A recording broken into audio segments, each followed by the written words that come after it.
Good day! This time, pag-aaralan natin kung paano gumamit ng long pips when it comes in the receptions of side spin. So, side spin service. So, yung long pips, yun po yung gagamitin natin kung paano natin i-receive in two-way of receptions using long pips. Yung isa, push, then yung isa, pwede natin i-forward yung bola or atakihin yung bola. So, tingnan natin kung paano yung magiging contact ng bola kapag ang gamit natin ay push. Then followed by swing or yung long swing na tinatawag natin or yung attack. So ang kasama ko ngayon for this tutorial is si Matthew Murillo, my student right there. Yan, okay.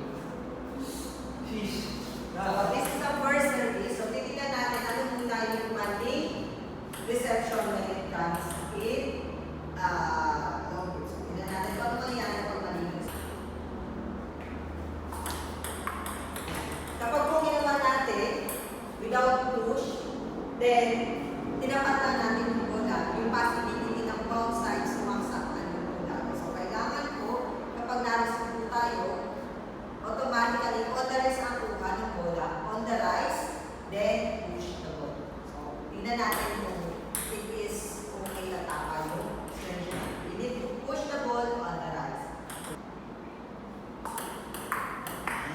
So kailangan lang natin siyang i-push. Tingnan natin, kapag push kasi, pwede natin dalhin kahit saan. So ngayon, i-direct naman natin siya using push. On the rise pa rin po ba natin? Isa dito sa kabilang corner, pangalawa dito sa pangalawang corner.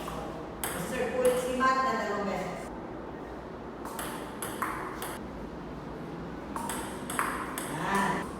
So that is the reception kapag naman po ay push. Sumunod, long swing naman tayo, pwede natin i-brush yung bola using long pitch. So side spin pa rin po, kailangan lang natin i-brush yung bola. So titignan natin kapag mali naman yung contact ng bola or mali yung angle ng raketa nyo kapag nilolong swing natin, yung reception natin yung side spin.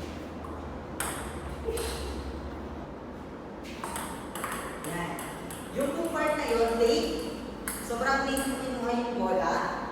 At yung pangalawa, mali yung angle ng raketa natin.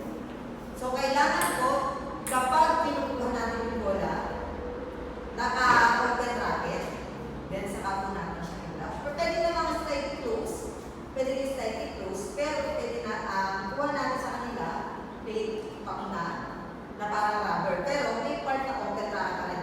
Tatatsahin natin o you need to know if the ball ay tumama na or nakita natin sa racket. Check natin po yan. Go. Ito po yung tamang reception ng side spin kapag long swing yung gagawin natin. So, kailangan lang po mag-forward natin. Basta pa po, tingnan natin kung magiging po.